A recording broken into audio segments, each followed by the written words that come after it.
You've heard me talk about this before, about parchment paper. This is great stuff.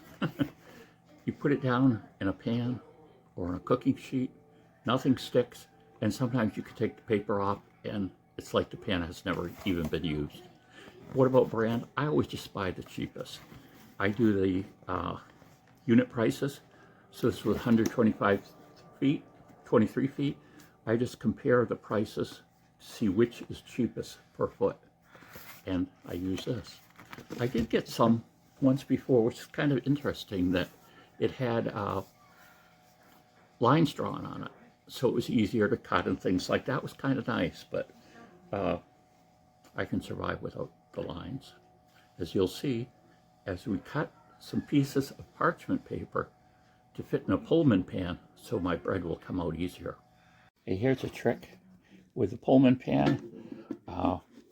You trace the top and the bottom up in parchment paper, then you cut those out. You can do a couple layers at once, and then we're going to put that one in the bottom of the pan, put the dough in, then we're going to put one on the lid and slide the lid on.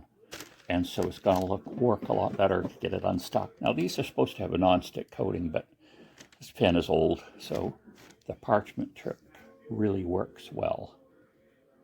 So here's the final result. You can see that piece of paper in the top and a piece of paper in the bottom. Parchment paper is so good. It keeps things from sticking, but people too, I haven't started doing this, but I might just with this because I'm doing the video. You can use parchment paper over like 2 or 3 times before you have to replace it. But this is just going to make it much easier to get out of the pan. And you could do it with any types of bread in any type of pan. Round, square, whatever. And here we have, this is my previous loaf with this technique, because you'll see that it's small now. You've been eating it. But this is just a plain white recipe. And the advantage of this, because it's in the pan, is the crumb is a lot more sturdy, let's say, and not a lot of air bubbles. So you can cut this fairly thin and use it for sandwiches. And it works out really great. And so, you know, it seems like with the bread machine, I make things like rolls and other types of breads we do, and we just kind of eat them up in no time. But then we're still like buying sandwich bread. So I thought, I'm going to master the sandwich bread idea. So this is loaf, well, it's actually loaf 2. Years ago, I got the pan and I put too much of flour in it, and the thing exploded like a bomb. I was standing in the kitchen when it happened. I could not believe the noise it made.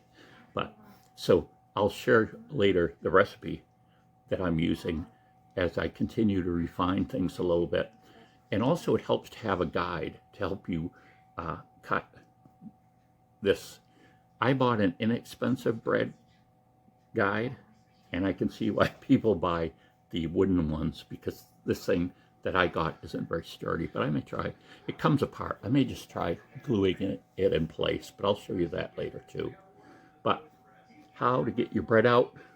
You notice it's not all, this is the side we've cut, of course, but you can tell it's not all ripped up from coming out of the pan because of that parchment paper, top and bottom. Bye.